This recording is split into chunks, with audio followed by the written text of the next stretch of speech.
Hi, everybody. I want to introduce myself. I'm Reverend Ann Spears. I'm one of the pastors at First Methodist Houston, and we are like honored to be able to present this four-part session with Hannaniah to you. We're thrilled that he said yes, and I want you to know that this was brought to you by one of the members of First Methodist, Darlene Shower. She's actually in choir practice right now, and she's not able to join us, but I am recording all the sessions. Hannaniah has given us permission.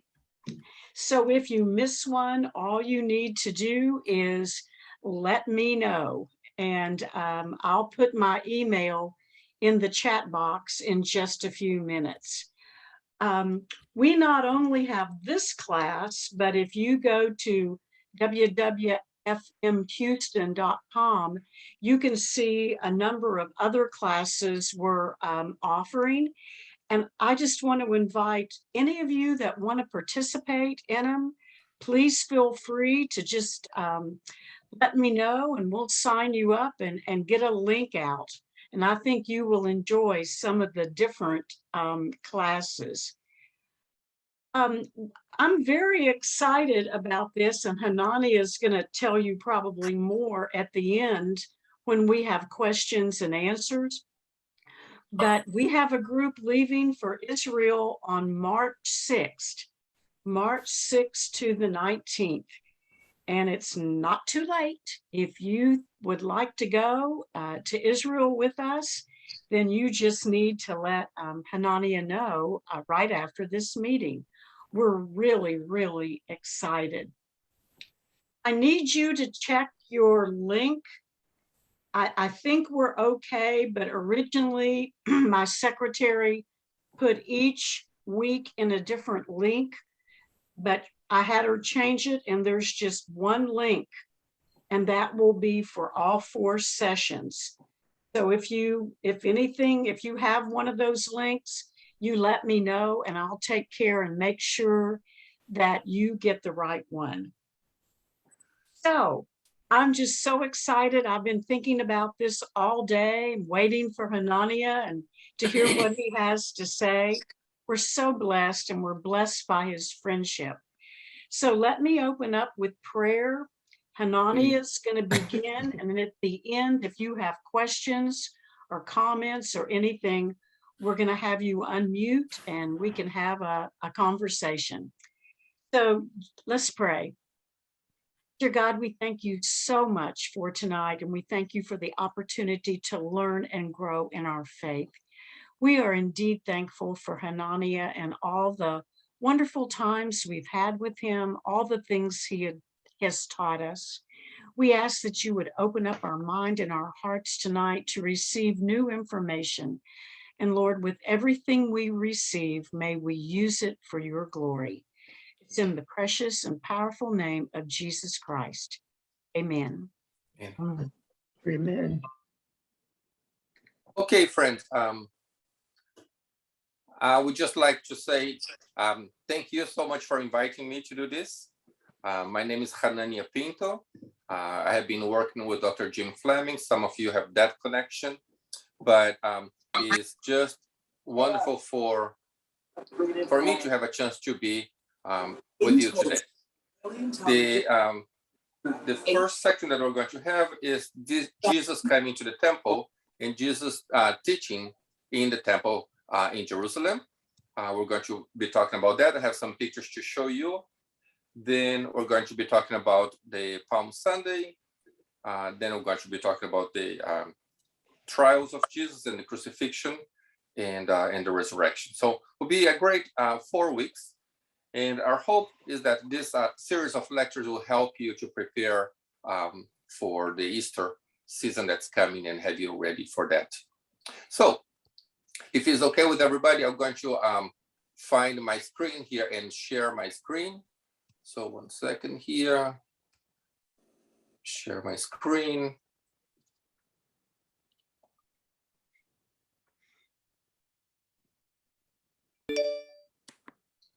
Good.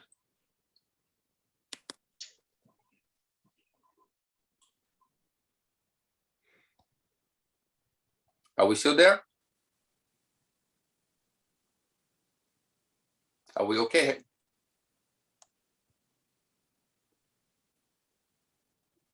And yes, Hannaniah, we're good. good. All right. All right, friends. So I would like to start with a map, a geographic map of Israel. So we can start a little bit of geography. What I would like to start on this series is to see if I can get you guys involved in not only listening and learning what Jesus is doing or saying, but where it is happening.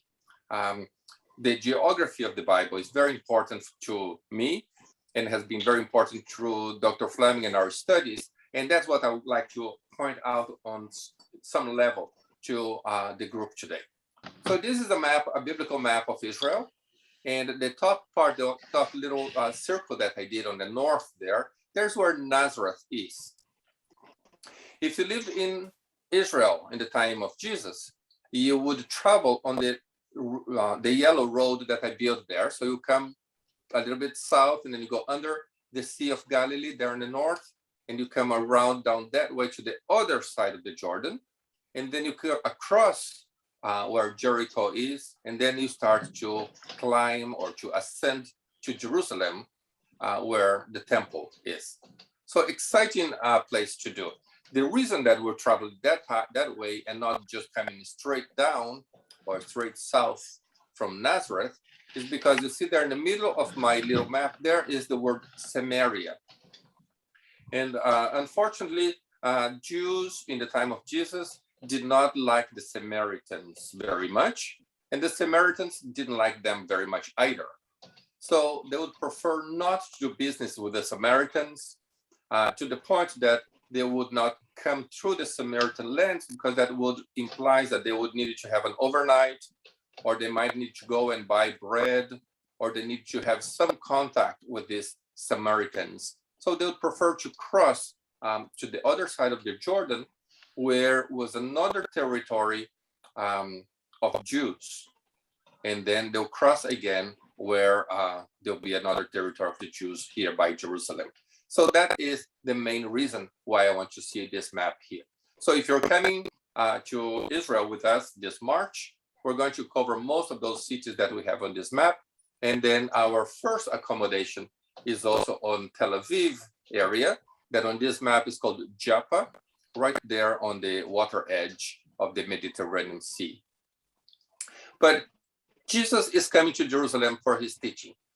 I love teaching in Israel because whenever you have to prove something is not difficult, because you can be on an excavation and the stones that you find on that excavation tells which kind of people used to live there. For example, this stone that we have here is obvious that did not came from a church, but came from a synagogue, because it has the little menorah decoration on it. And that we know then that population of that group, that city, was Jews in its majority. And this other rock that I have here was found in the city of Caesarea Maritima. And you see it right there in the center, there's a little cross. So there's no reason for your guide to be confused. That piece of rock is an evidence that the people who lived in that town and were able to build that building was Christians. And they decided to put the cross on the decoration of their building. And that's a very nice way to see. By looking at those rocks, then, we can easily see which group were more predominant in that place. Well, Jesus' family is from Nazareth. So whenever Jesus would come to Jerusalem on the early days, he would come from Nazareth to Jerusalem. So that is the church of the Annunciation, is the largest church in the Middle East to this day. And you see the cupola that you have there is supposed to represent a crown on the church. I see there's another angle of the same view. So Nazareth has a nice big church where covers the entire site of the city in the time of Jesus. The road from Jerusalem will be a very long, winding road, and will take you would take you about 5 to 6 days walking between Nazareth and Jerusalem. So you need to be prepared for a long journey, and you need to do the best you can. Your road will go between mountains and valleys, and just know on the 5 days you're going to pass through other pilgrims that are coming to Jerusalem. And different people have different ways to travel, but here's two pilgrims coming to Jerusalem on a very fancy way to enter the city. Everybody remembers Jesus being in Jerusalem when he was 12 years of age. And here is a picture or a drawing of that episode. But Jesus came to Jerusalem when he was a little boy. In the book of Luke, Luke 2, verse 41 is when Jesus is in Jerusalem. I don't know if you ever had a chance to think about that, but it's very interesting to see that Mary and Joseph comes with their son that is 12 years of age. That means he is becoming a bar mitzvah. So he probably came for a celebration. And then they go home and forget him on the temple. That for years, that kind of bothered me because, you know, I'm one of 9 children and my parents never left any of us behind. Mary and Joseph had only one, and they managed to forget him in the temple. But Jesus did not waste any time. And the Bible says that he was there and he was keeping all the religious leaders of the time entertained. He had good questions, he had good answers, and he had good commentary of the scrolls of the Bible, and he could be there. What I would like to point out on this drawing is that there's a big column right behind or near Jesus over there. And that is something that is correct. All the colonnades around the temple is places where people would have classes and have studies. But Jesus, at 12 years old, coming to the temple, that was not the first time he was in the temple. Jesus had already, for sure, visited the temple one time before, and that was when he was a little baby.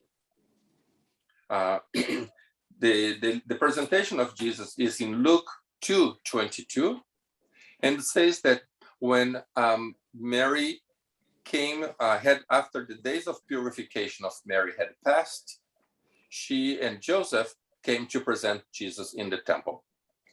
Just a little note for you to see here. This is a Coptic icon, but you see the baby has a little halo over his head and has 4 little points of the cross. So that's how we know that that little baby is Jesus, because only Jesus will have the 3 points of the cross on his halo. You see, the other people don't have it. The woman in blue is Mary, and the man in red has 2 little turtle doves on his hand. That will be Joseph. And the 2 other figures will be Simeon and Anna, that were 2 old people that had been promised that they would not die until they see the salvation of Israel. And Simeon prays and says, "Now, Lord, I can die because I sing it." So giving us a good reference that this baby is the long-awaited Messiah of Israel. But Jesus did not start his ministry until much later, when he stopped by the Jordan River to be baptized. So if you're coming with us to Jerusalem this March, we're going to stop there. Here is Pastor Ann and Pastor Nixon helping somebody to be baptized in the Jordan. But the temple was built particularly because the Lord asked a big house to be built on his name. And that is in Exodus 25:8. God tells the Israelites, Moses and others in that time to ask the people to bring offerings to the priests. And then eventually they would build up this temple. The main reason for the temple is the temple would contain an altar where we could make sacrifices to the Lord, and also have a way to show people that the presence of the Lord was in that temple. And actually, that's the promise that God makes to the people. You build me a temple, and I will dwell in it. is the words in Exodus. What is interesting is human nature. Remember, before the temple was built, we had the tabernacle. And the tabernacle was nothing more than a glorified tent. But look how interesting this statistic. The tabernacle was 15 feet high, and the altar was 5 feet high. When Solomon built the temple, King Solomon made his temple 45 feet high, and Solomon made his altar 15 feet high. When years later, centuries later, when King Herod the Great rebuilt the temple, the second temple, he made the temple to be 200 feet high, and his altar was 45 feet high. So each one is building their altar to be the size of the previous temple. The altar of Herod was so high that priests needed to retire sooner because they are not able to climb the altar and control the sacrifice at the same time. Can you imagine if you're climbing up to the altar that is 45 feet high and the goat says, this is not my day to be sacrificed. You need to be in good shape to be able to do that. This is a rendition. Of course, we don't have the temple. The temple was destroyed in 70 AD. We don't have the temple anymore. But this is how, by the little archaeology and pictures and verbal description that we have of the temple, we assume that was. Those staircase that we have in front of the 3 doors in the center is a place where the choir would stand and sing the songs of ascent. Just briefly, just inside of that 3-gate wall that you have there is where the altar stands. So between here and the building is the altar on outdoors. And then if you go inside of that, the big tall door, you get yourself into the holy place. And if you keep going towards that door, towards the end of, towards the inside of this building, you go to the Holy of Holies place. So here's another angle for us to see it. And in here is great because you have ways to see what we need to see. So all the colonnades around the temple are places where religious people would hold classes. That is one of the things that the Jewish people borrowed from the Greeks. The Greeks in Athens, when you go to the Parthenon in Athens, they used to sit under the colonnades. Colonnades in Greek is stoa. So from that, one of the groups of philosophers, the Stoics, got their names. So there are philosophers that like to sit under the colonnades. But in Israel then, the religious Jews needs to have place for classes. So all those colonnades would be good for them to hold their classes away from the sun, away from the rain, away from too much wind, and you could be semi-private with your group. And some rabbis, we know that from Josephus, some rabbis becomes more and more famous and popular, and then they would choose a place along the colonnades, and all the disciples will know where to go. The good part for us is that in John 10:23, John tells us that Jesus is in the temple courtyards, and Jesus is on a particular side of the temple that is the Porticos of Solomon. So not any of the porticos, but one that was called the Porticos of Solomon. Before I move from this picture, let me just remind you that the temple also had places of holiness. So all the way around this area, this building that has the columns here, all under the colonnades and the shade here to the left side, and then here on the right side, all those places are places that everybody could go. Male, female, Gentiles, and Jews could go in there and could sit under the colonnades and get any of the teachings. But you see here where we have that little wall on this platform, there always had a sign that says, if you're not Jewish, do not enter. because here was reserved for Israelites only. Only male and female Israelites would go where those towers are.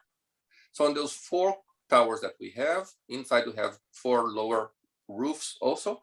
So the lower part of that courtyard is the courtyard of the Israelite male, and the rooftops is the courtyard of the Israelite females. And the males and the females and the males could come up to this roof on this wall that's half and half, and they could look down to see the sacrifice of their animals. Beyond that wall, only the priests could go outside that square building, and the priest would go there to do the sacrifices.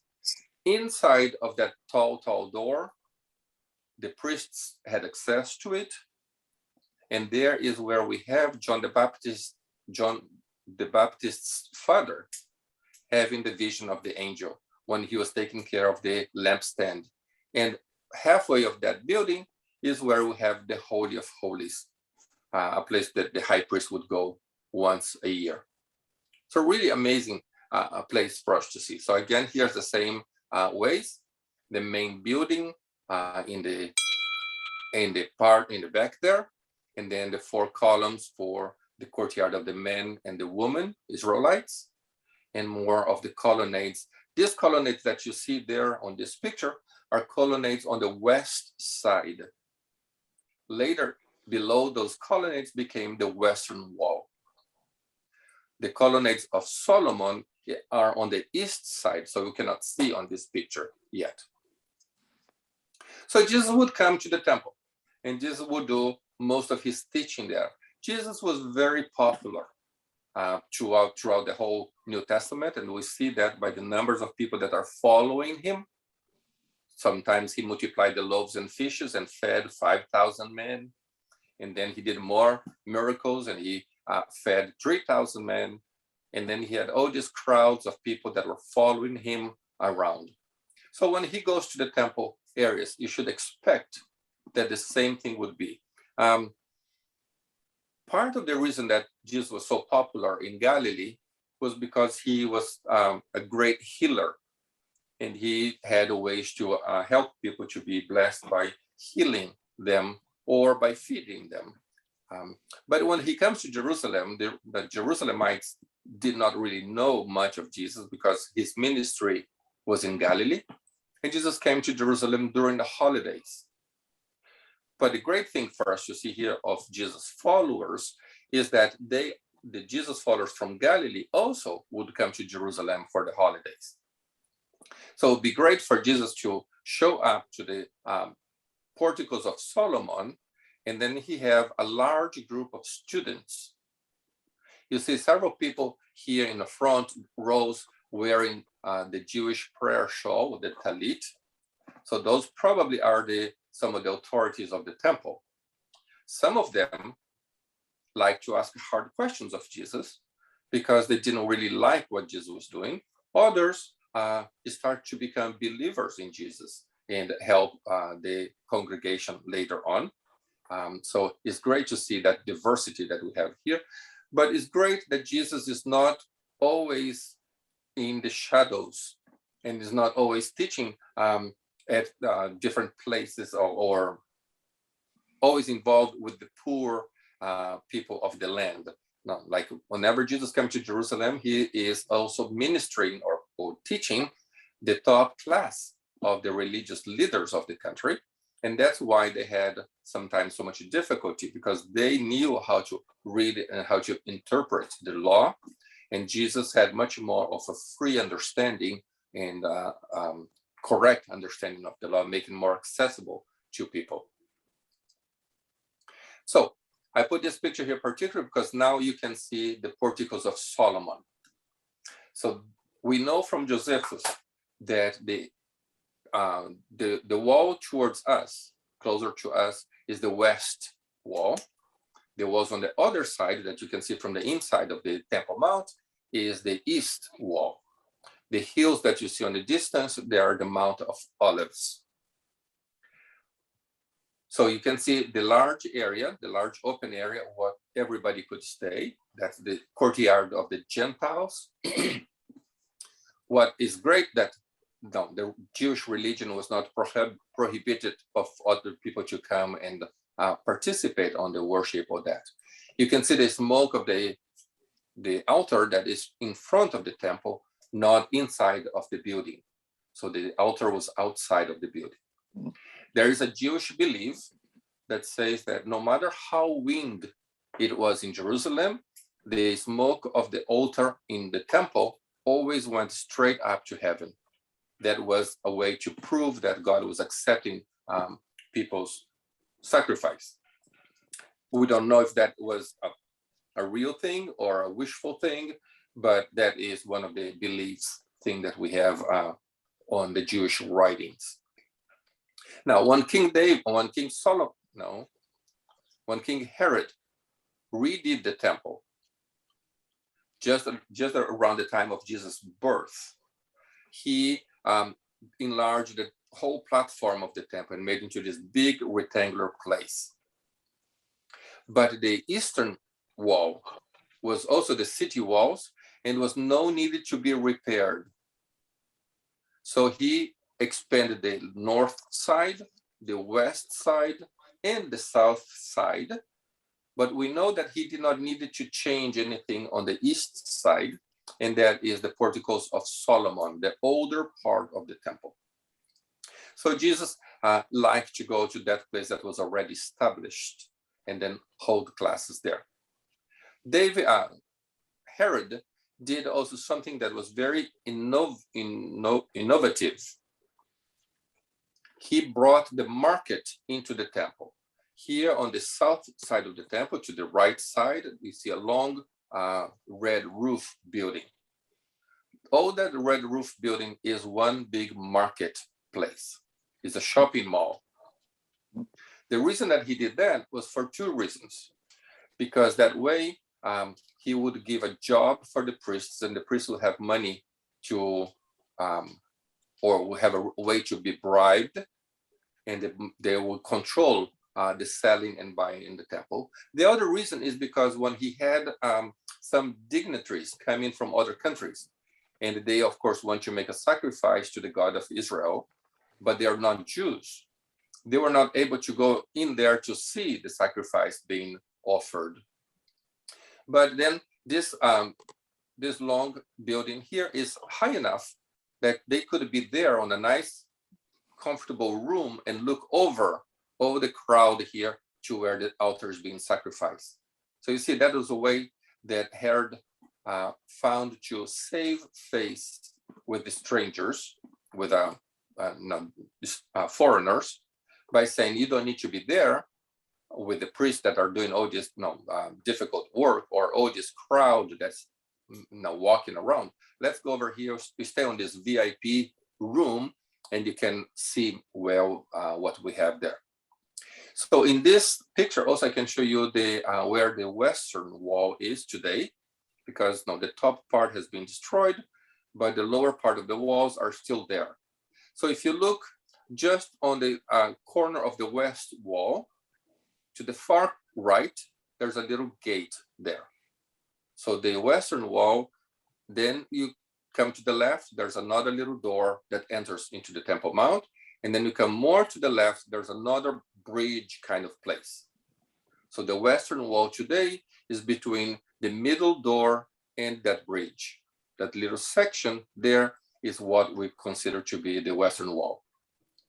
And then here on the south end, we have this beautiful stairs that goes up to the temple. That is the second place where Jesus liked to hold classes. If you come to Jerusalem and you know that Jesus is in Jerusalem because it's a holiday, you can either go looking for him in the Porticos of Solomon, and if he's not there, probably he'll be here on those steps. Those are the teaching steps of the southern wall. So here's the temple from just another angle. So now in front of us is the eastern wall of the temple. You see the temple faces east. And then here is the shops, the shopping mall that I mentioned to you. Look at this interesting thing that we have here. You see, when you come on the southern wall, there's one gate that has 3 doors, and there's another gate that has 2 doors. If you go through those doors, is a big tunnel, and then makes you surface right in the middle of the temple. You see 2 square little places there on the courtyards of the Gentiles where you'd come out of that dark tunnel. If you look back here on the western wall, comes to the far left, and there's a little stairs that goes into the shops. If you go a little bit to the right of that stairs, you can see a sim that goes up and down that shows where one section was built to add to the other section. So the original of the temple will be the Porticos of Solomon that goes all the way to the right, but right there is where where Herod decided to add that shopping mall, and you can see there on the rocks where they found. That's visible to this day because that wall never collapsed. So we can easily see where that place was added for that. That place, that shops in the temple, is something that definitely does not belong in there. Okay, I forgot I had this picture. This picture here, the orange lines, shows the place that the wall never collapsed. So those 3 rows of stone there and all those lower parts under that orange line is what we have today. And then everything else collapsed when the temple was destroyed in 70 AD. Another time that we have Jesus coming to the temple is when he is brought to the temple by the temptation. The temptation is in Luke 4, verse 9. And there mentions that the devil brought Jesus to Jerusalem. Another of the Gospels says, to the holy city. And he was taken to the highest point of the temple. And then that is called the Pinnacle of the temple. And from there, the devil told Jesus to throw himself down and command his angels to catch him, to prove that he was the Messiah. And Jesus, of course, said, you should not tempt your Lord, the God, your Lord, with those ideas. But for a long time, we did not know where the pinnacle of the temple was. We used to think that was the other corner of the building. But then that orange stone was found right down on the street level because collapsed from there and got a bunch of debris on top. So not too late was found. And there is the place that you would go to blow the shofar. So here I have a young man demonstrating how to blow the shofar. See how long his side locks are. But he's not one of those ultra-Orthodox black and white New York Jews. He is a farmer and he works the land, but he is still a very Orthodox kid. That rock is this rock that we have here. It was found under a whole bunch of other rocks that came from the top of the mount. But we had here, we had an inscription that you can see right there. And that inscription says, to the place of trumpeting. So this is just another picture that has a little more contrast, and you can make the letters that are very easy to read, to the place of trumpeting. So when Joseph says that the place of the trumpeting was in the pinnacle of the temple, and when the Bible says that the devil took Jesus to the pinnacle of the temple, now we can find exactly where that corner is. So this is what we have today, the archaeology of the city. So the 3 stones, the orange stone that I showed you a moment ago, is right here under those arches on the west side of the wall. And this corner then will be the pinnacle of the temple way up there. So really an amazing sight for us to see in there. So if we stand on the Mount of Olives, and we're going to come to this picture later because we're going to do the Palm Sunday. And the Palm Sunday, Jesus came from the Mount of Olives to Jerusalem. But from the Mount of Olives, we have the Kidron Valley below us. And then we have Mount Moriah. So God told Solomon and other leaders to build the temple in Mount Moriah. And the reason for that was because the connection with Mount Moriah was Abraham trying to sacrifice Isaac in that same mountain. So the place that Isaac was almost sacrificed became a place for sacrifices for the temple in Jerusalem. From the temple, that's the view of Mount of Olives today. So again, the temple is where we're standing. Then there is the valley that you can see very well from here because of the city walls. Have all the buses parked there. And then we have this huge cemetery, and that's climbing up the Mount of Olives. So amazing place for us to be seeing. That's how Jerusalem looks today. On a nice spring day, probably will be like this one we come in March.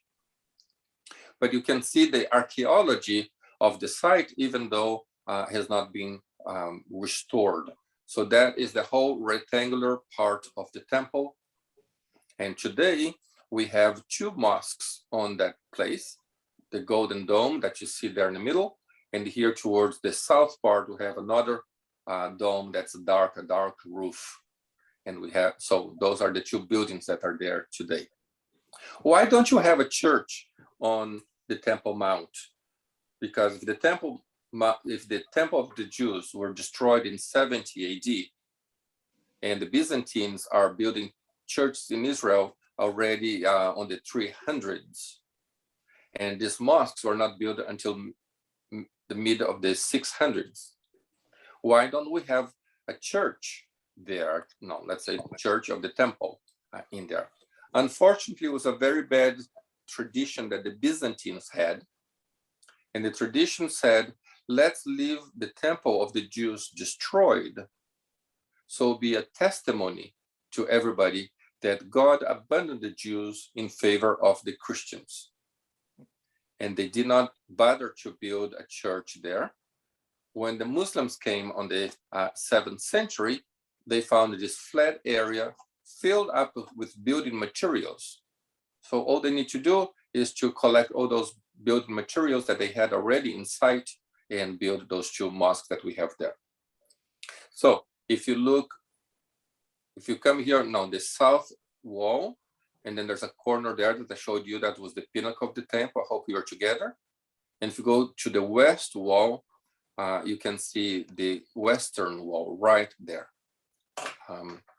Sorry, I can't point in any other way for you, but you can also see here on the lower part of the picture, the city walls that separate the inside from the outside of the city walls. So really a lot of history over there. So again, just a recapitulation.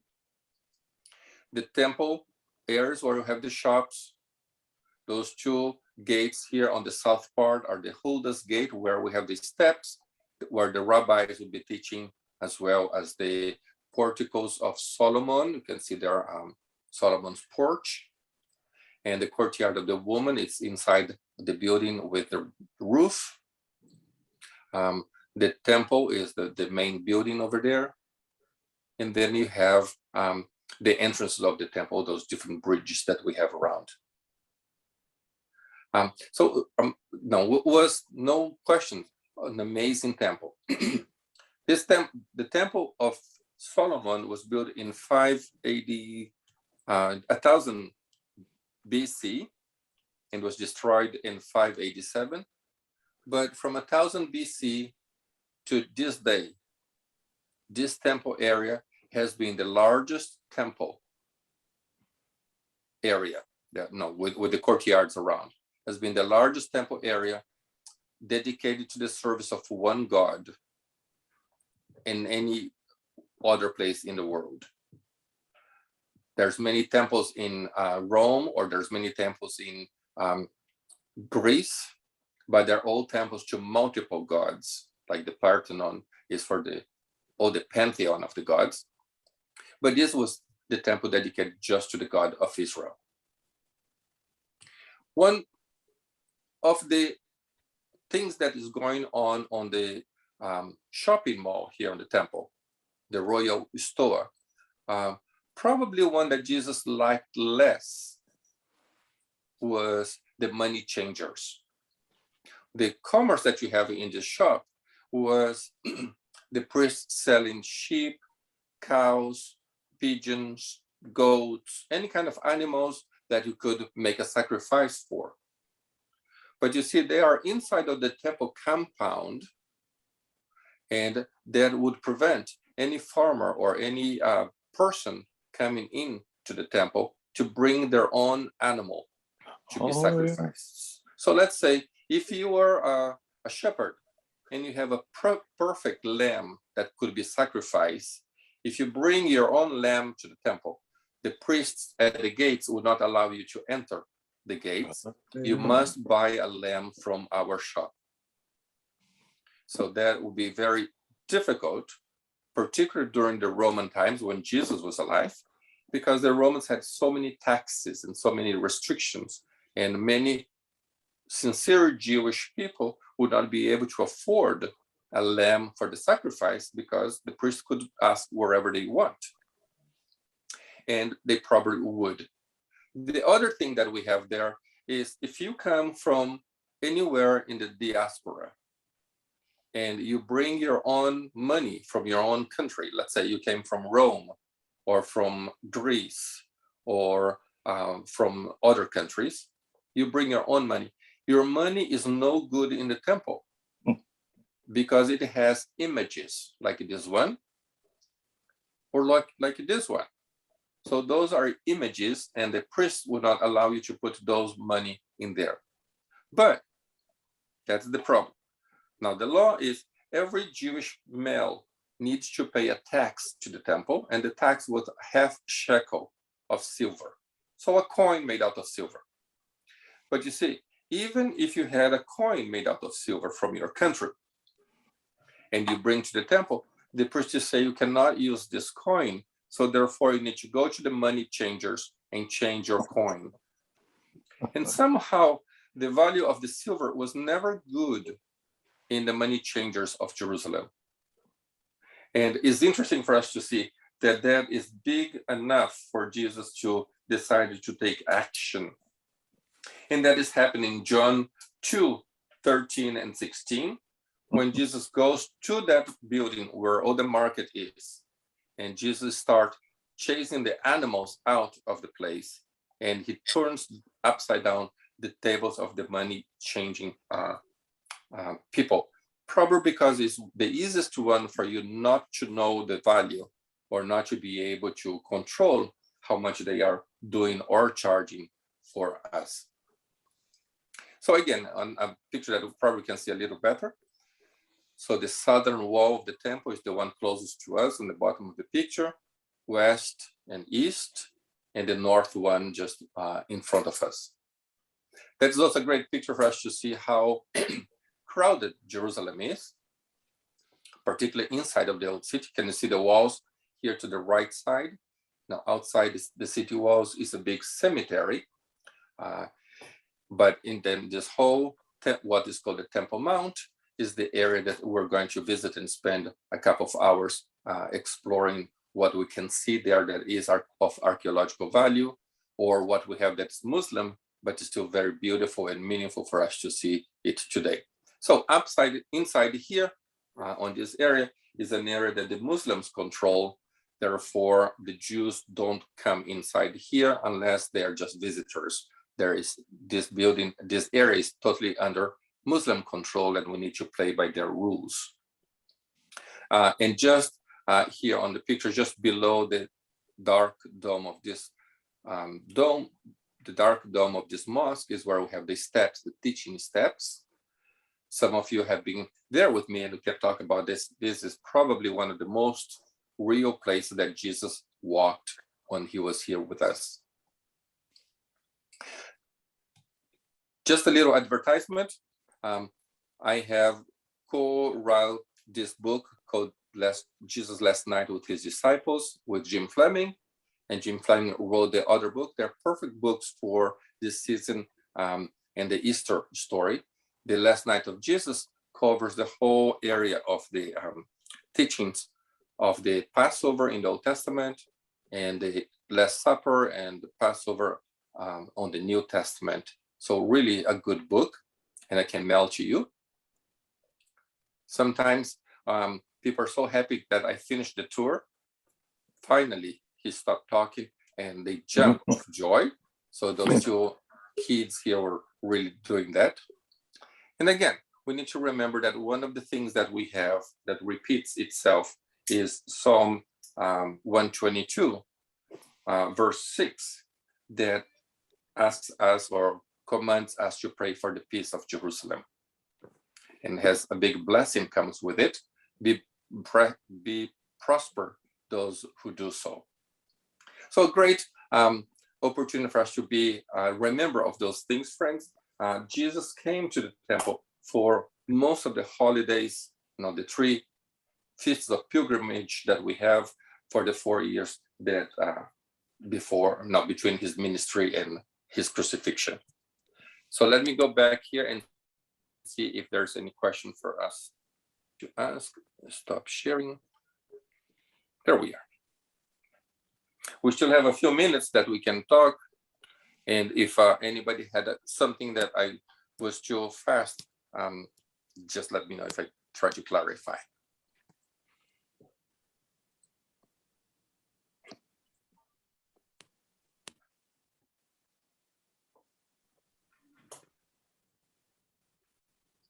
If you have a question, you need to unmute yourself.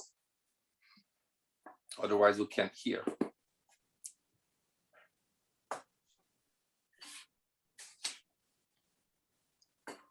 So using this as a geography lesson, the good point that I want you to stay with us is Jesus traveling, making the effort to come all the way from Galilee to Jerusalem.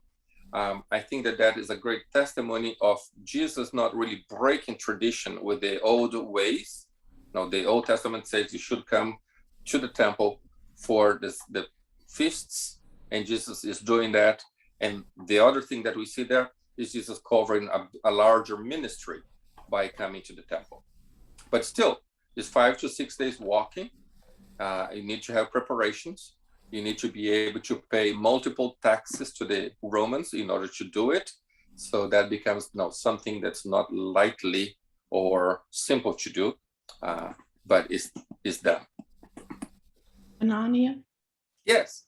This is Linda Patillo. You showed us the map of how Yes. Jesus walked, and he came down on the eastern side of the Jordan River. Right. Would they use the Jordan Valley, or would they go up onto the plateau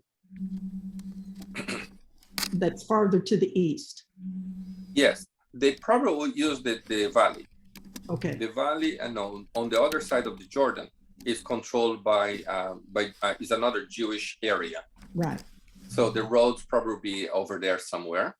And then when they get closer to what in that side is called the Bethany beyond Jordan, or today is very close to Jericho, is where they would cross the river toward and to come to Israel, to come to Jerusalem. I'm wondering about it because I know the hills over there, the valleys run east-west. So they either have to be in the valley or up on the plateau behind it. And I don't remember the valley being that wide to take a lot of pilgrimage. But at that time, you think it would be?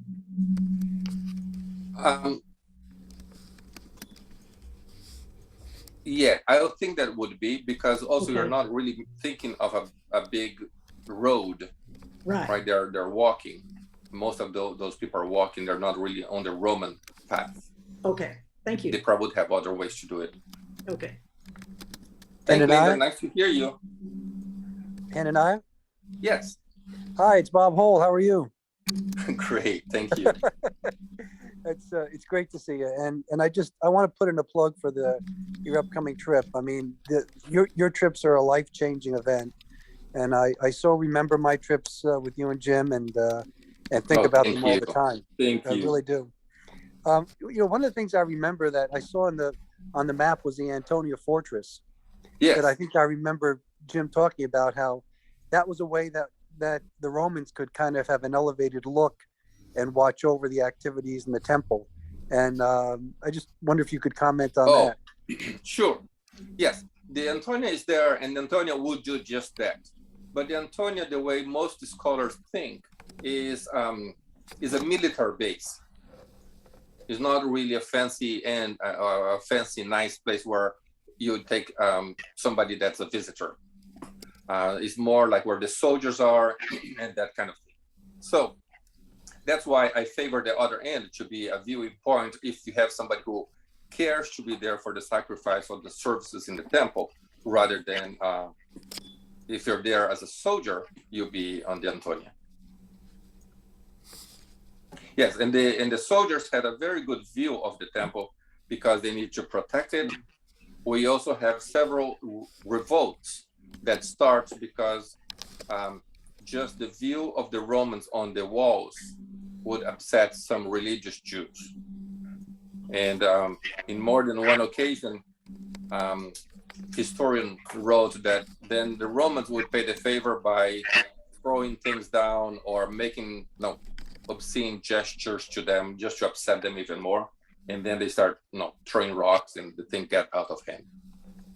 So yes, it was a very visible place. Hannaniah, this is Ray Jones. I know it says Judy up there, but I'm here as well. Okay. On your drawing, you show a line above on the temple, above which was destroyed and below which was not destroyed.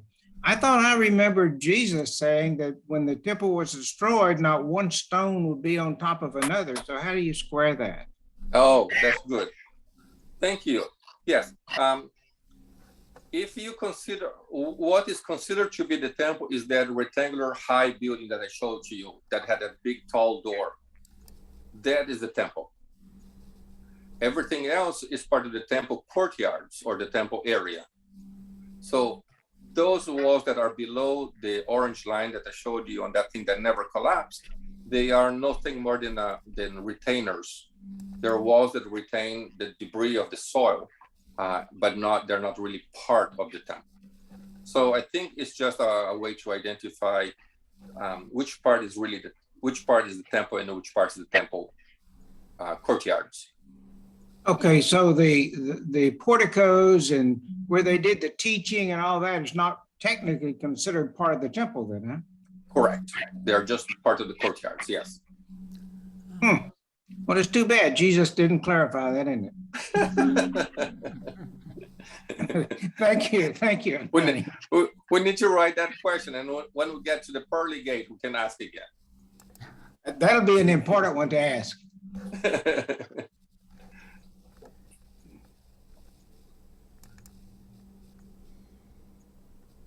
Antonia, this is Tom Ramsey. Hey, good to see you. And I remember Jim saying quite a few times when he was teaching, and he'd be asked if his tests were the same, and he'd say the tests are the same, but the answer's not. And I remember only the last couple years hearing that the Jews or the priest did not allow any animal to be taken in there except for the ones that they sold. When was that discovery made? There is not really a physical discovery. Is more on the teachings that we have from the rabbis.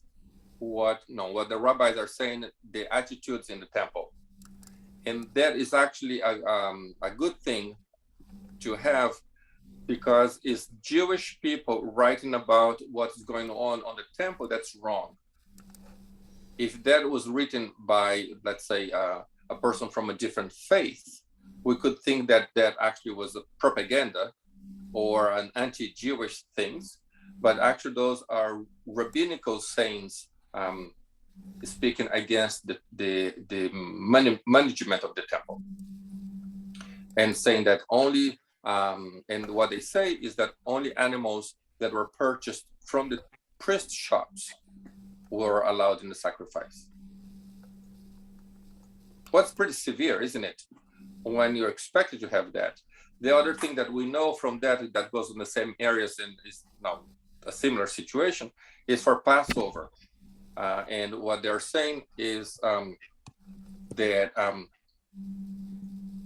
so few people could afford a sacrifice that 10 families would get together to eat from one lamb, meaning the other people were not able to have enough to sacrifice.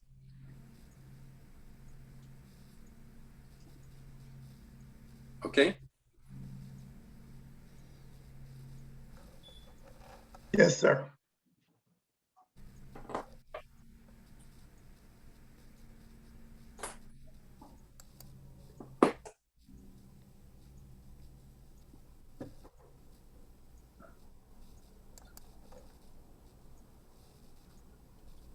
Any more questions for Hannaniah? How about comments? It was wonderful. Only ifs. Oh, it was wonderful. Thank you. Okay, it's almost 8 o'clock, and I want to thank each and every one of you for being with us tonight. I really enjoyed this. I've been twice with Hannaniah and Jim, and getting ready to go again. And each time I go, I learn just a little bit more. And tonight with this presentation, I learned quite a bit. So I hope that we will see all of you next week, same time. We just pray blessings on you. We're all preparing our hearts for Easter, and this is a great way to do it with Hannaniah. So I hope you all have a wonderful evening. And yes, how do you sign up for the trip? You can call Hannaniah, or you can email me, and we will be happy to tell you more about the trip. Leaving Sunday, March 6th, and coming back home on the 19th. And let me give you just a good piece of information I read just today, that by next week, and no, the week in Israel starts on Sunday. By next Sunday, Israel will no longer require people to show identification of vaccination anywhere in Israel. We still have the PCR test coming in, but no longer we need to have something on what is called a green passport that we're supposed to show at different places, at different hotels or restaurants. That is being taken off the list as well. So things are continue to be a little more and more flexible for us to be able to go. So we're praying that by March will be perhaps even less items that we need to worry about. So Wonderful. keep praying and news. let's go. Thank you, friends. Thank you very much. Mm-hmm. Jim sends Thank his you. greetings. Thank you. Thank you. Everybody Bye-bye. have a wonderful week.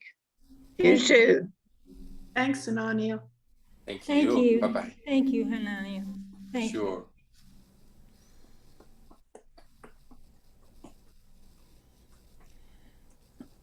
Thank you, Hannaniah. All right. Thank you. B, it's nice to see you. Nice to see you again, too. Thank you.